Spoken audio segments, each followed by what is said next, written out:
Hello and welcome to our channel. What if the secret to a longer, healthier life isn't in a pill or a trendy diet, but in ancient wisdom forgotten by time? For generations, we have looked to modern science for answers on how to extend our lives, and it has given us many wonderful things.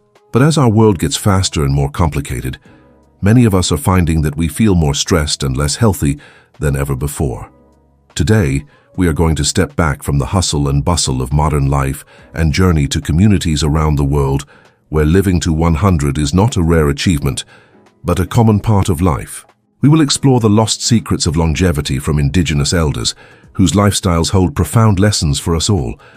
These are not complicated formulas or expensive programs, but timeless principles woven into the very fabric of their daily existence. Before we begin this journey, I have a simple question for you to think about.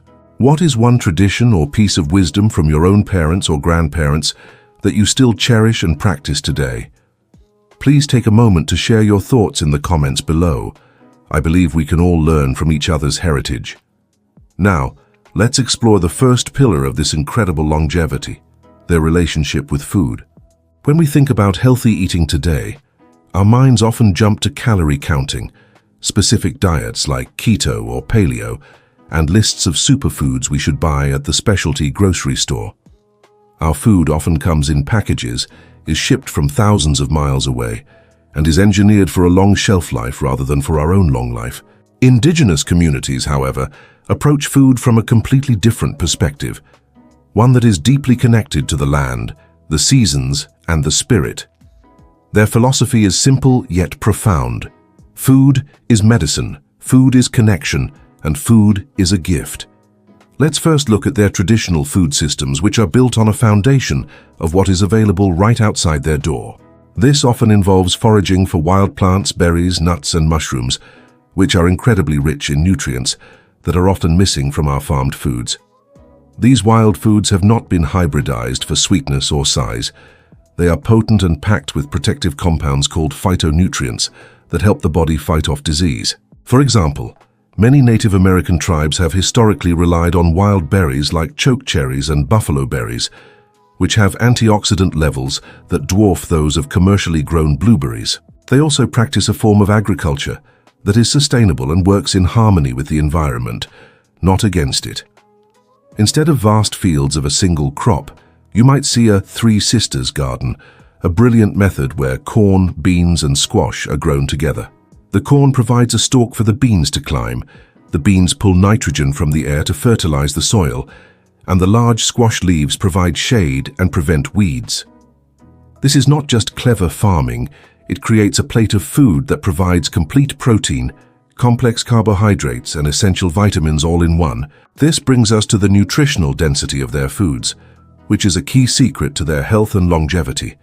Because their food is grown in rich, natural soil or foraged from the wild, it contains a much higher concentration of vitamins and minerals. A carrot pulled from a small, well-tended garden simply has more life in it than one grown in depleted soil and shipped across the country. Consider the people of Okinawa, an island in Japan famous for having one of the highest concentrations of centenarians in the world. Their traditional diet is not based on exotic superfoods, but on humble, locally grown vegetables. The cornerstone of their diet for many years was the purple sweet potato, a starchy vegetable packed with antioxidants called anthocyanins, which are wonderful for brain health and reducing inflammation. They also eat a lot of bitter melon, called goya, which is excellent for helping to manage blood sugar levels. Their protein often comes from tofu and small amounts of fish rather than large servings of red meat. And they have a wonderful cultural practice called hara hachibu, which means they stop eating when they feel about 80% full. This simple act of calorie restriction, practiced daily, has been shown in countless studies to be one of the most effective strategies for extending lifespan. The connection to their food is also deeply spiritual, something we have largely lost in our transactional relationship with the supermarket. Before a meal, there is often a moment of gratitude, an acknowledgement that the plant or animal has given its life to provide nourishment. This mindfulness while eating changes the entire experience. It encourages slower eating, better digestion, and a deeper appreciation for the food that sustains us. This prevents the mindless overeating that is so common when we eat while distracted by television or our phones. Let's talk about some specific examples of longevity-promoting foods and how they are prepared. In the cold northern regions of Scandinavia, the indigenous Sami people have thrived for centuries on a diet that might surprise you. It's rich in reindeer meat and fatty fish like Arctic char and salmon, which are some of the world's best sources of omega-3 fatty acids. Omega-3s are crucial for reducing inflammation, keeping our hearts healthy, and protecting our brain function as we age. A healthy goal for most adults is to get around 1,000 milligrams of combined omega-3s per day, which you could get from a single 3-ounce serving of wild-caught salmon. The Sami also gather nutrient-dense berries like the cloudberry and lingonberry during the short summer months, preserving them for the long winter. These berries are bursting with vitamin C, which is vital for a strong immune system and healthy skin. Moving to the mountains of the Andes in South America, the Quechua people have a diet based on incredible ancient grains and vegetables. They cultivate quinoa, which is a complete protein, meaning it has all the essential amino acids our bodies need. They also grow amaranth and hundreds of varieties of potatoes, each with its own unique color, flavor, and nutrient profile. Their food is not heavily processed. It is often boiled, roasted, or made into hearty stews, preserving the nutrients. One of the most important lessons we can learn is about the power of whole foods. These cultures do not consume refined sugars, white flour, or processed oils in any significant amount. Their carbohydrates come from whole grains, tubers, and vegetables, which provide slow-releasing energy and plenty of fiber. This fiber is crucial for feeding the good bacteria in our gut, which we are now learning is the command center for our overall health, influencing everything from our immune system to our mood. The modern Western diet, full of processed foods, starves these beneficial bacteria and feeds the ones that can cause health problems. So, how can we bring this ancient food wisdom into our modern lives? It doesn't mean you need to start foraging in your local park. It starts with a simple shift in mindset. Begin to see your food as a source of health and connection, not just convenience. Try visiting a local farmer's market to buy produce that was grown nearby and is in season. This food will not only taste better, but it will be more nutritionally potent. Challenge yourself to cook one more meal from scratch each week, using simple, whole ingredients. Incorporate a wider variety of colorful vegetables and plant-based proteins into your diet.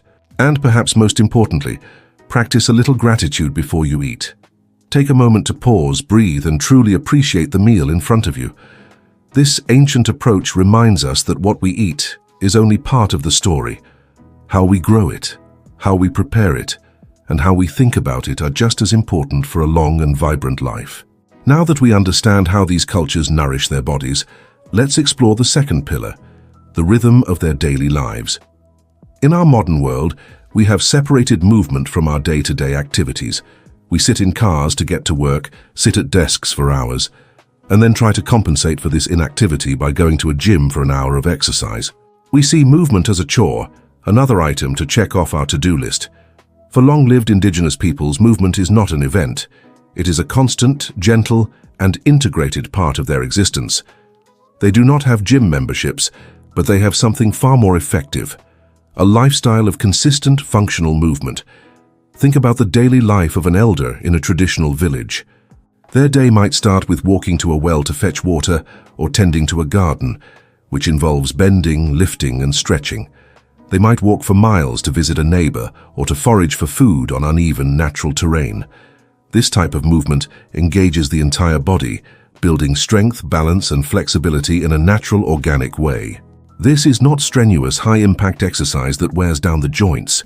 It is low-intensity movement that is sustained throughout the day. This is what keeps their bodies strong, their metabolisms active, and their bones dense well into old age. Gardening, for example, is a common activity among many of the world's longest-lived people, from Okinawa to Sardinia. It is a perfect form of functional movement that combines cardio, strength training, and flexibility. But it also provides a deep connection to nature, a sense of purpose, and fresh, healthy food. This brings us to the profound importance of their connection to the natural world.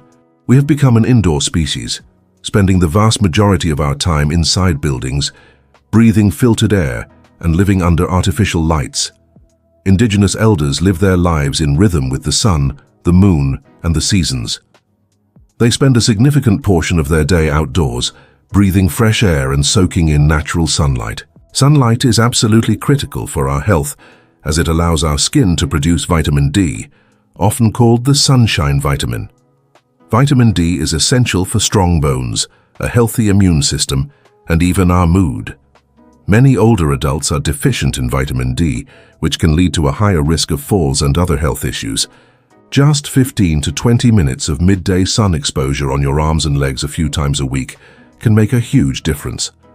To give you a comparison, health authorities often recommend older adults get about 800 international units of vitamin D per day.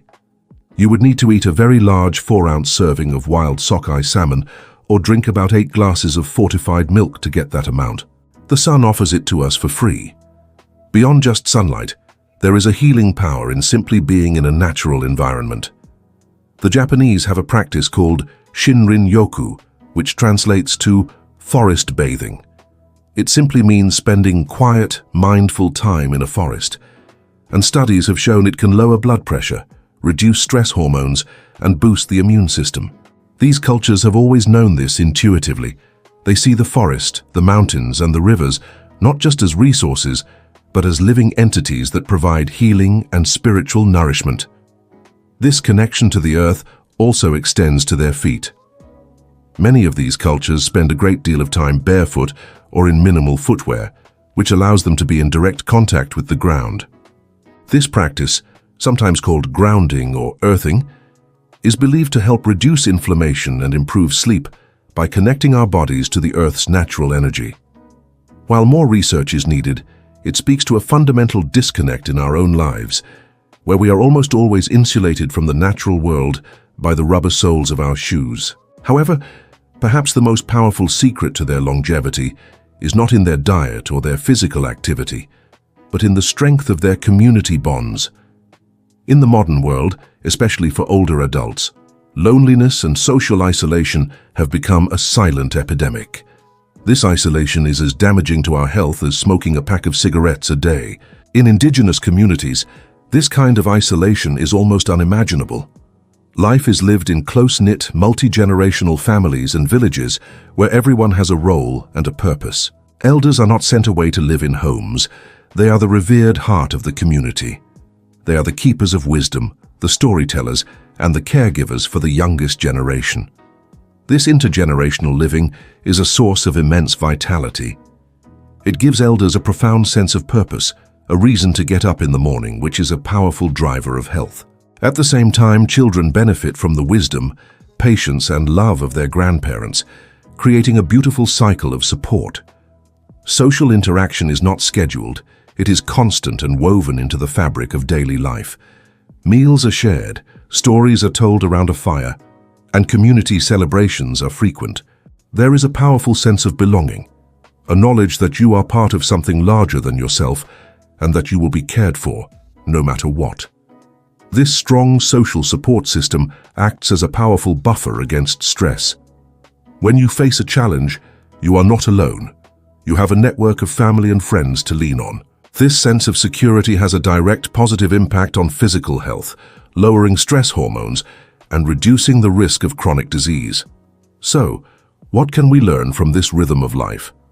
We can start by integrating more natural movement into our day. Instead of sitting for long periods, take short breaks to walk around, stretch, or do some simple chores. If you are able, consider starting a small garden, even if it's just a few pots on a balcony. Make a conscious effort to spend more time outdoors in nature, even if it's just a daily walk in a local park. Try to sit in the sun for a few minutes each day and leave your phone behind. And most importantly, nurture your social connections. Pick up the phone and call a friend or family member. Join a local club, volunteer in your community, or simply make an effort to have a conversation with a neighbor. Rebuilding these strong community bonds might be the single most important step we can take to live longer, healthier, and happier lives, just as these indigenous elders have shown us for centuries.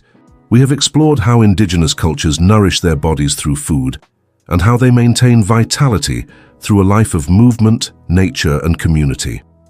Now we must turn to the most profound and perhaps most overlooked aspect of their longevity, the health of their minds and spirits.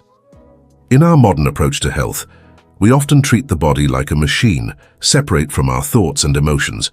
If a part is broken, we seek a specific pill or procedure to fix it. Indigenous wisdom, however, has never made this separation. They have always understood that the mind, body, and spirit are intricately connected. A healthy life is not just about avoiding disease, it is about maintaining a state of balance and harmony within oneself and with the world around. One of the greatest threats to our health in the modern world is chronic stress.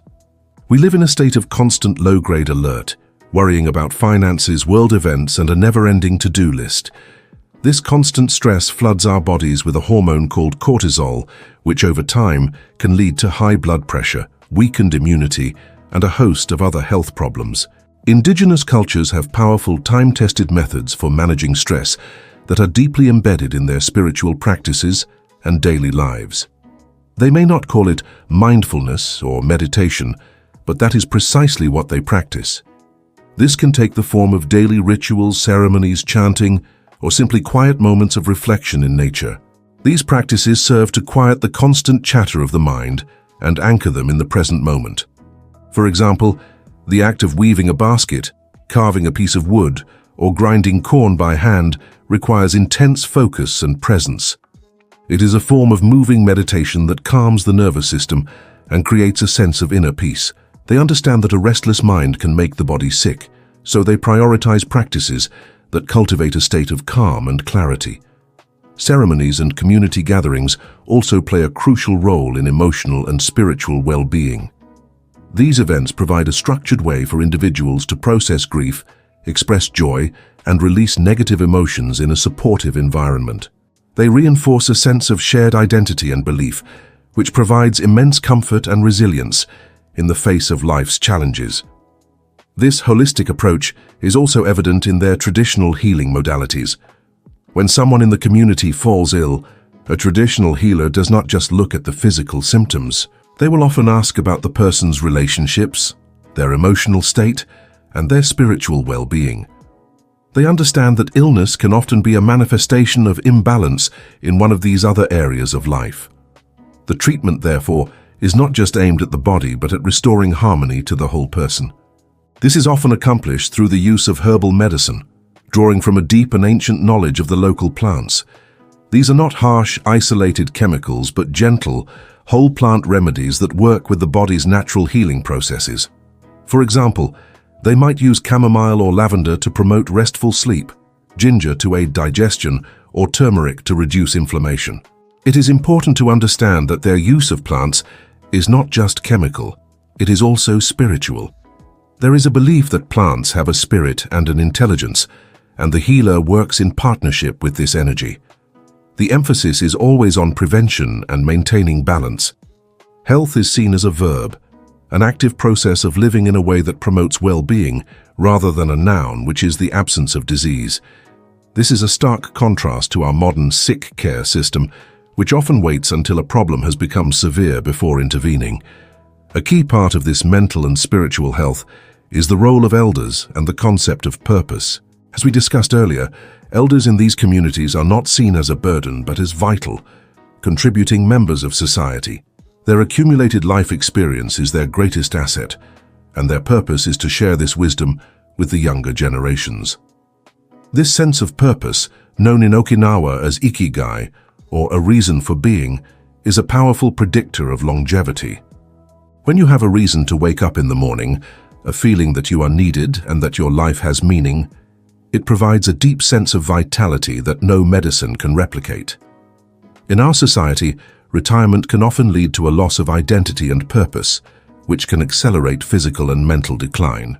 These cultures show us that our later years can and should be a time of great contribution and fulfillment. So how can we apply this holistic wisdom to our own lives? It begins by acknowledging the profound connection between our thoughts, our feelings, and our physical health. We can start by finding small ways to manage stress in our daily lives. This doesn't have to be a formal meditation practice. It could be spending 10 minutes each morning sipping a cup of tea in silence, without any distractions. It could be taking up a hobby that requires focus and working with your hands, like knitting, painting, or gardening. It could be spending more time in nature, simply listening to the birds and feeling the breeze. We can also explore gentle, natural remedies for common complaints, with the guidance of a knowledgeable practitioner. Simple herbal teas like peppermint for an upset stomach or chamomile for anxiety can be a wonderful first step. Most importantly, we must cultivate our own sense of purpose. What makes you feel alive? What knowledge or skills do you have that you could share with others? This could be volunteering, mentoring a young person, joining a community project, or simply dedicating more time to a passion you love.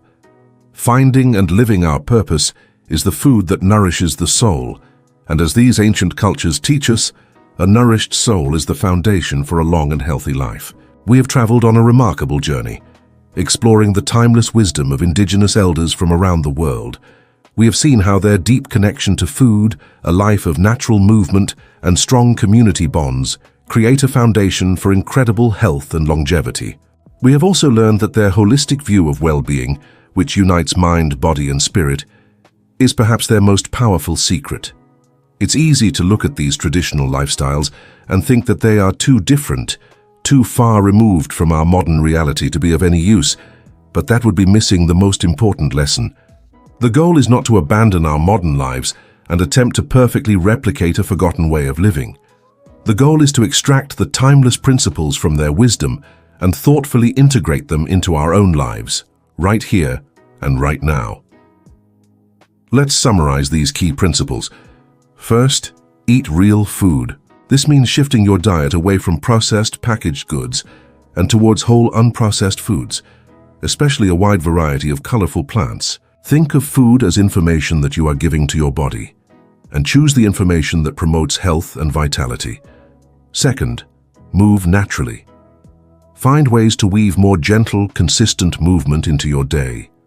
Walk more, stretch often, and consider activities like gardening that connect you to the earth while keeping your body strong and flexible. This is about creating a lifestyle of activity, not just scheduling a workout. Third, connect with nature. Make it a priority to spend time outdoors every day. Feel the sun on your skin, breathe fresh air, and allow the peace of the natural world to calm your mind and reduce your stress. Fourth, foster community. Recognize that your relationships are just as important to your health as your diet and exercise. Nurture your connections with family and friends, and seek out opportunities to be part of a community. Loneliness is toxic, and connection is a powerful medicine. And finally, cultivate purpose and peace. Understand that your mental and spiritual well-being is not a luxury. It is the foundation of your physical health. Find ways to manage stress, practice mindfulness in your daily activities, and identify your reason for being. Now, let's turn these principles into actionable steps that you can begin to take today. You don't need to change everything at once. Small, consistent changes are what lead to lasting transformation. Start with your next meal. Can you add one more vegetable to your plate? Can you take 5 minutes to eat slowly and mindfully, without the television on? This week, can you schedule a 15-minute walk in a park or a natural setting each day? While you're out, make a point to notice the trees, the sky, and the sounds around you. Pick up the phone today and call one person you care about, just to see how they are doing and to share a part of your day. Before you go to sleep tonight, take 3 deep, slow breaths and think of one thing you are grateful for. This simple practice can help calm your nervous system and promote more restful sleep. Consider learning about a new herb, like making a cup of ginger tea to aid digestion or a cup of peppermint tea to relax.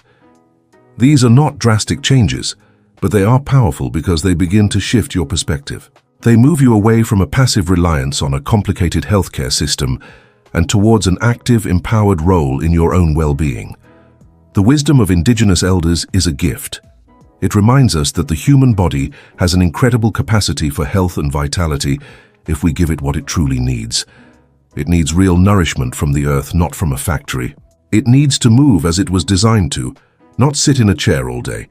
It needs connection to nature, to a community, and to a purpose. Our modern world has brought us many conveniences, but it has come at a cost. We have traded a deep, meaningful connection to our food, our environment, and each other for speed and efficiency. The path to a longer, healthier life may not be about discovering the next scientific breakthrough, but about rediscovering the ancient, simple truths that we have forgotten. It's about choosing connection over convenience, community over isolation, and balance over excess. This is a journey back to ourselves, guided by the wisdom of those who have walked this path for centuries. Thank you for joining me on this exploration today.